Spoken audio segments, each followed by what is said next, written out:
emoción de este instante se traduce en que continuaremos en la lucha,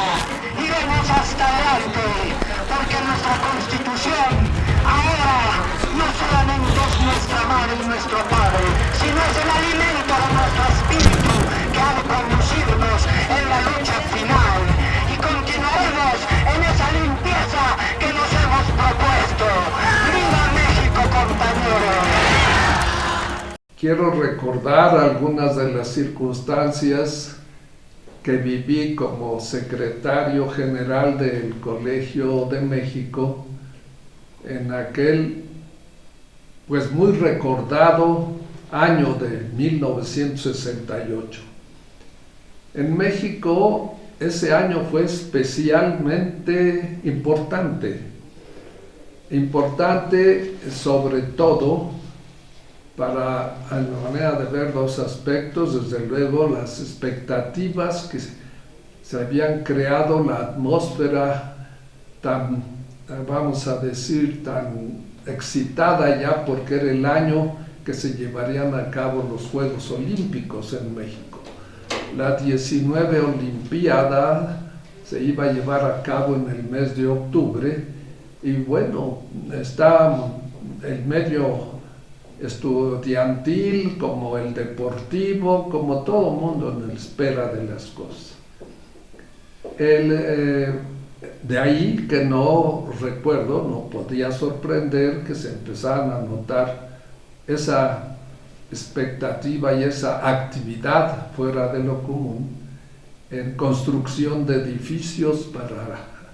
llevar a cabo allí las justas olímpicas, tanto en el Estadio Olímpico de Ciudad Universitaria, donde se había de inaugurar los Juegos, como en otros lugares de la Ciudad de México, donde se estaban construyendo edificaciones especiales como el Gimnasio Olímpico y inmediato a la Alberca Olímpica se le puso el nombre de Juan de la Barrera. Eso recuerdo mucho que pues todo ello se comentaba, y también se comentaban, aunque en otro tenor de recuerdo, de mejor dicho, de información, ciertos acontecimientos internacionales que se estaban dando desafortunadamente desde el mes de enero de ese año de 68. Y eso correspondía a los distintos movimientos estudiantiles en universidades en Europa principalmente, y que de ahí pues se extendieron. Por ejemplo, yo recuerdo lo que se ha estado recordando también por otros amigos, esa primavera de Praga que fue tan desafortunada, y después las huelgas estudiantiles, los movimientos estudiantiles en la Universidad de la Sorbona en París, que fue especialmente importante y muy comentada, y luego en Varsovia, en Roma también fue especialmente importante, y en muchas otras ciudades después se habría de extender a los Estados Unidos. De ahí que eso empezaba a cobrar cierta relevancia. Recuerdo que para preparar ese escenario olímpico también en la Ciudad de México se estaban construyendo lugares especiales, porque hubo una feliz iniciativa de parte de los que quisieron recordar que en los Juegos Olímpicos originales en Grecia no eran nada más justas deportivas, sino que eran también para admirar avances y proezas en las bellas artes, en la literatura, en la escultura, en fin, en todo aquello, y se construyeron para mostrar al público importantes obras escultóricas a lo largo de la Avenida Insurgentes hasta llegar a la Ciudad Universitaria. En el Colegio de México, en aquel año, para mí, y los recuerdos más importantes empiezan una madrugada me parece que fue en el mes de agosto, vivía yo en un departamento en las calles de Monterrey, relativamente cerca del Colegio de México, cuyos edificios estaban en la calle de Guanajuato 125, en la colonia Roma. Dos edificios de la misma estructura, arquitectónicamente hablando, formaban un conjunto armonioso, puesto que tenían el mismo estilo, pero que se habían construido en dos momentos distintos. Desde luego la planta baja la ocupaban la biblioteca, las grandes salas de lectura, y inmediato en el sótano estaba el repósito, el acervo de la biblioteca, que era un importante acervo y lo ha seguido siendo desde entonces y desde antes. Esa madrugada el timbre del departamento sonó insistentemente hacia la 1 de la mañana, quizá, y cuando ante la insistencia me levanté, abrí la ventana a la calle y me asomé. El profesor Víctor Urquidi, entonces era el presidente del colegio, me dijo desde la calle, parado en la banqueta, acompañara porque el colegio, el edificio ahí en Guanajuato 125, había sido objeto de un atentado. Me vestí rápido, bajé con él y me explicó en el camino que había habladole el señor Arriaga, don Ángel Arriaga, que era el conserje y velador del edificio, ya que vivía en el 7º piso con su familia, que haciendo su última ronda estaban justamente cerrando las oficinas del primer piso, la oficina de la presidencia, de la Secretaría General, en fin, toda la parte administrativa, cuando oyó la llegada de unos carros y que empezó de inmediato un tiroteo y todo el edificio, las fachadas,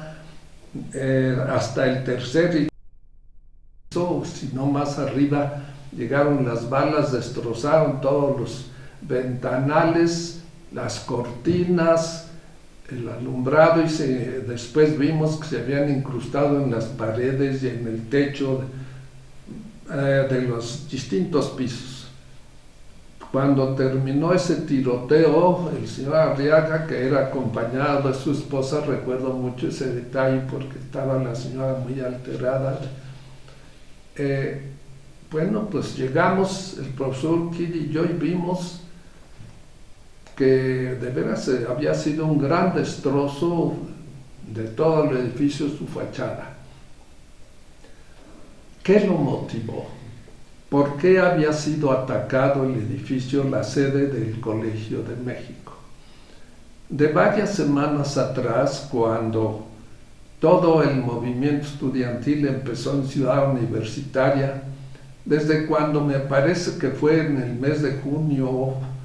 julio, cuando se dio un zafarrancho entre alumnos de escuela a nivel preparatoria, entre una escuela del Instituto Politécnico Nacional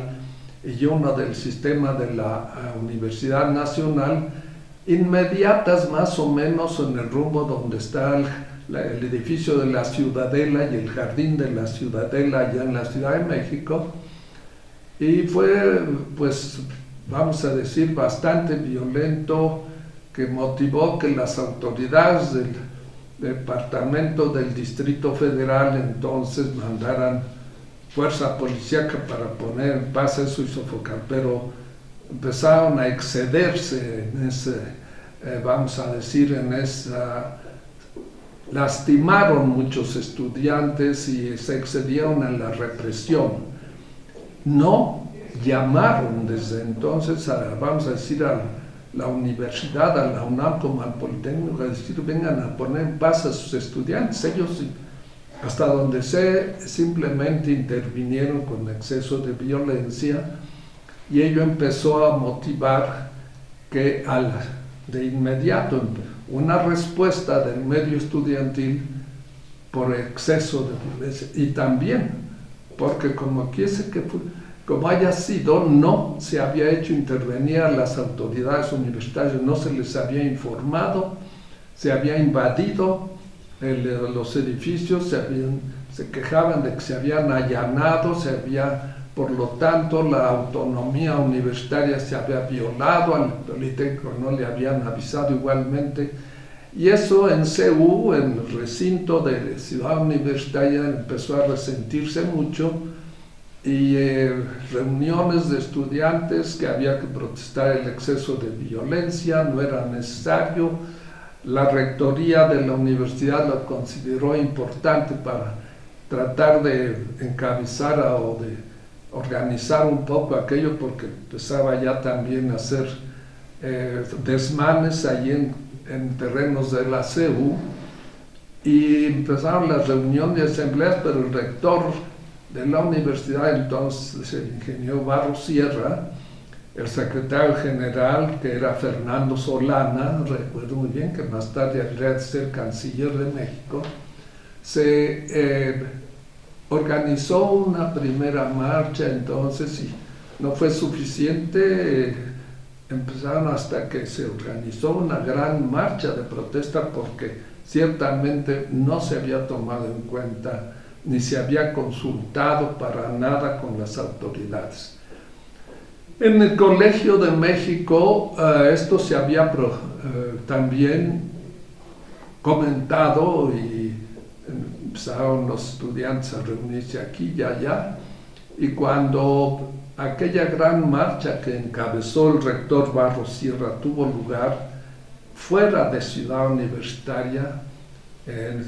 Avenida Insurgentes, etcétera, pues empezaron a ver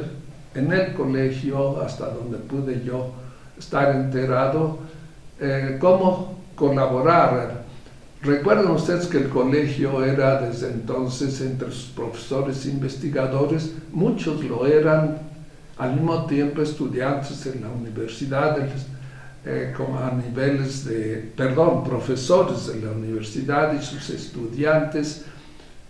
Los del colegio habían salido de carreras a nivel de licenciaturas, etcétera, de la UNAM, y estaban estudiando en el Colegio de México para los posgrados.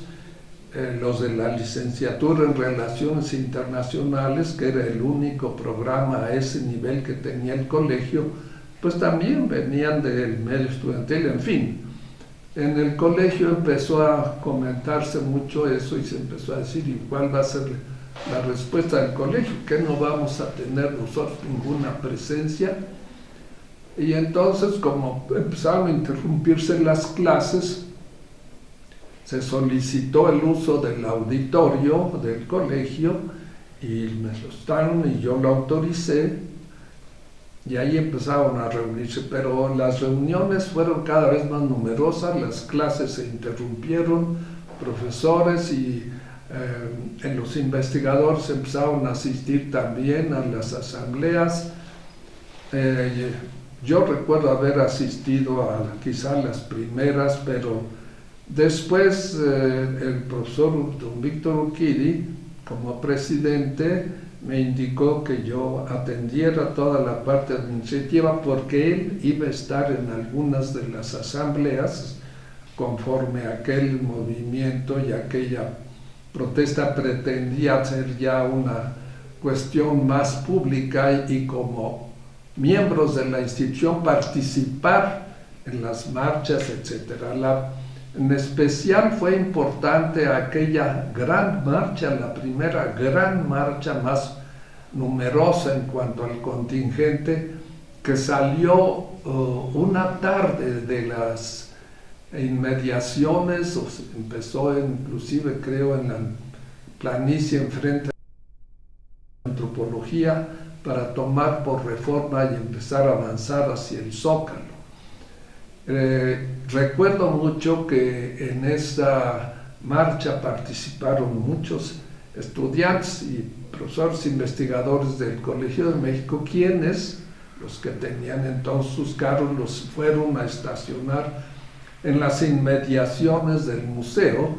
para poder participar. Los cerraron y se fueron. Después, cuando la marcha no llegó hasta el Zócalo, fue enfrentada de nuevo, pues muchos regresaron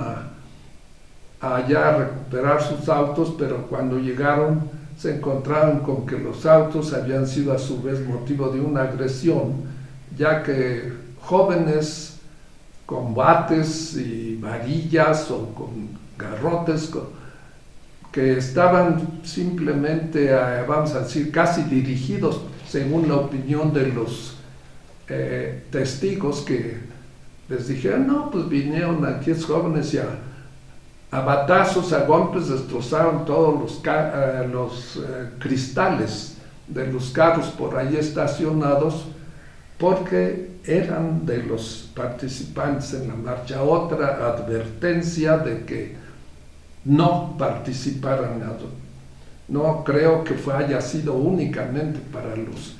investigadores o profesores o estudiantes del colegio, eran todos los que estaban ahí. Entonces muchas fueron personas que no tenían que ver, vamos a decir, con el movimiento ni la marcha. Después mucho se ha dicho que esa gran marcha participó mucha ciudadanía y que a lo largo de Reforma se les vitoreaba y se les unía y por un tiempo y luego se retiraban. Yo no participé en esas marchas. Esto fue quizá, lo repito si mal no recuerdo, en el mes de agosto.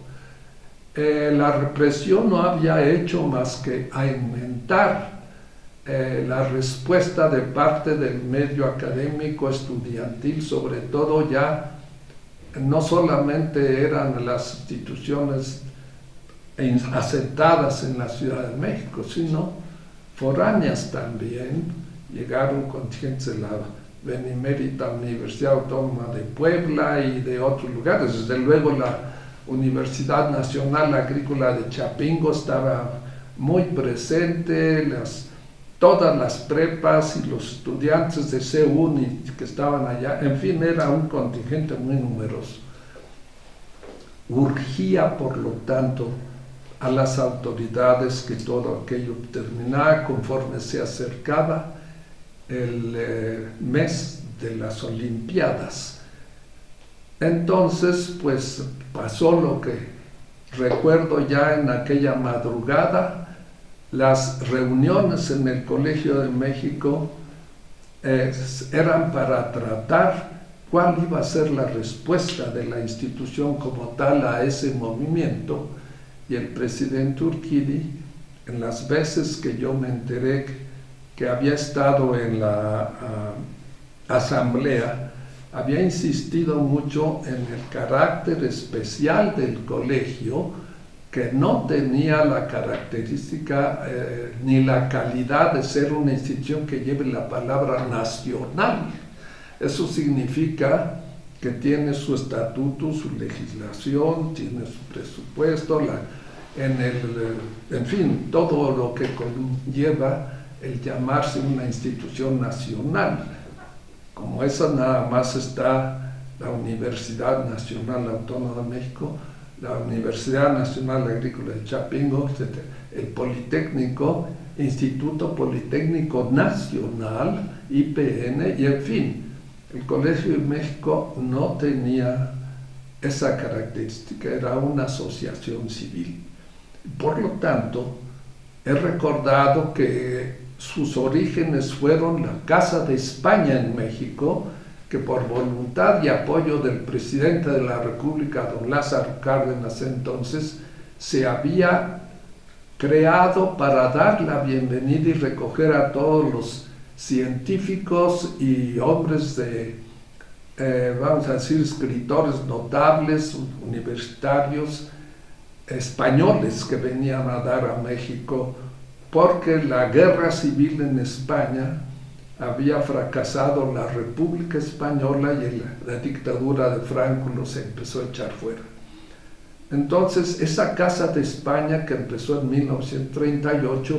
hacia 1940-41 finalmente, se transformó en el Colegio de México,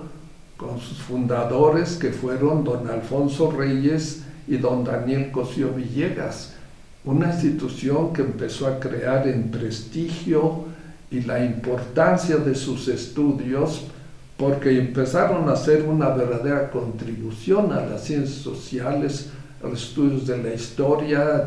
donde empezaron estudios más en serio sobre demografía, etcétera, en el Colegio de México. Pero el presidente Urquidi hacía ver la fragilidad de la institución por comparación con las instituciones nacionales.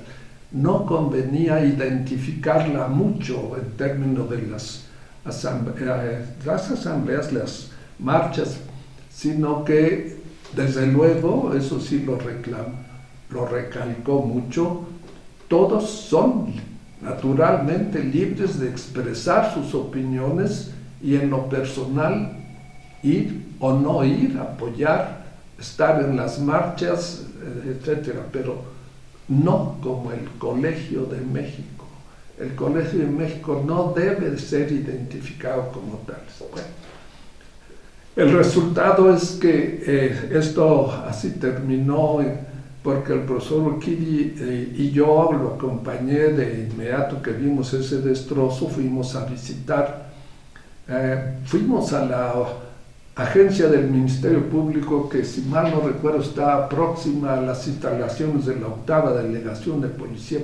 parece que en Álvaro Obregón, casi con Avenida Cuauhtémoc, por allá en la colonia Roma también, a levantar el acta ante el Ministerio Público, el funcionario en turno que estaba, o los que estaban allí, sobre el atentado al colegio, de que se hiciera constar, como lo anotaron ellos. ¿Saben quién? Pues no sabemos quiénes fueron. Llevado a cabo por persona o personas desconocidas, se puso. Más tarde, después de que regresamos a las calles de Guanajuato, al edificio, llegaron, me parece que fueron 2 funcionarios de la propia agencia del Ministerio Público a constatar el daño para poder completar todo aquello, y recogieron casquillos percutidos de armas que estaban en la calle, y estaba durante la alarma que había causado a los vecinos, que todos estuvieron viendo aquel tiroteo, pero pues no sabían qué hacer. Y ellos comentaron que eran casquillos de armas de uso exclusivo del ejército, eso se dijo claramente. Obligó el hecho y todo lo que sucedió a que se pusieran unos tablones de donde se sacaron, y el presidente Urquidi, a las horas que eran, ya para entonces eran 6:30 o 7 de la mañana, desde su despacho empezara a llamar a los directores de los centros y de la biblioteca para informarles el atentado, que podían ir para ver cómo podrían sacar, qué sé yo, papeles importantes, pero el colegio no funcionaría ya porque no podía funcionar. Se clausuraba hasta en tanto no hubiera los elementos necesarios, una reconstrucción, digamos, de las salas de la biblioteca, de los despachos, de los salones de clase, de los despachos de los dictadores, de los cubículos de los investigadores que fueron alcanzados. En la parte de atrás del edificio, pues hubo algunos salones que no fueron dañados, y allí empezaron las reuniones de los directores con el presidente y conmigo presentes, para informar y comentar todos los destrozos y la situación de la institución. Y el presidente, recuerdo mucho al profesor Urquidi, muy terminante, consultando con ellos, el colegio se va a cerrar frente a este destrozo y no va a seguir siendo, yo se los he pedido a la asamblea, vamos a hacer las gestiones que correspondan, pero no vamos a participar como el colegio en ninguna institución. Luego nos enteramos que en las marchas y en las protestas, estudiantes del colegio y quizá algún investigador habían sido arrestados y habían sido llevados a los centros de detención en la Ciudad de México, en el campo militar número 1, donde los tenían confinados. Y se trataba por órdenes expresas del presidente, tanto a la Secretaría de la Defensa como a las del departamento, de que el movimiento tenía que acabarse porque ya era inminente la celebración de los Juegos Olímpicos y había que tener la tranquilidad. Bueno, por cuanto al colegio se refiere, la participación fue ahí, aunque debo por último de hacer notar en este recuerdo que el presidente Urquidi empezó a llamar más tarde de ahí del colegio a los secretarios titulares de las secretarías del gobierno federal que forman parte o son miembros de la Asamblea General del colegio. Por lo tanto, llamó al secretario de Educación Pública, que era don Agustín Yáñez. Creo recordar que su hija era estudiante o fue estudiante posteriormente en el Colegio de México. Llamó al secretario de Hacienda, llamó al secretario de Relaciones Exteriores, llamó en especial al secretario de Gobernación del gobierno federal, que entonces era el licenciado Luis Echeverría Álvarez, a quien le hizo especial mención en detalle, diría yo, de los destrozos que había sufrido el edificio, de los resultados de la observación de los señores de la oficina del Ministerio Público de que los casquillos eran de armas que solamente eran exclusivas de uso del ejército. Y yo recuerdo que le dijo: el Colegio de México no merece este tratamiento, no estamos participando como institución en el movimiento estudiantil, los estudiantes son libres, los profesores de expresar como gusten, pero no es justo este ataque por ninguna manera a las instalaciones del colegio. Se pudo haber dañado el acervo, un acervo, etc. Y después de haberlos informado, pues meses después, desde luego el colegio quedó clausurado. Cuando se abrieron las Olimpiadas, se inauguraron el 12 de octubre, el colegio seguía cerrado y no se abriría sino hasta meses después, cuando había logrado hacerse una reconstrucción, porque no se podía utilizar la biblioteca ni las otras instalaciones dañadas.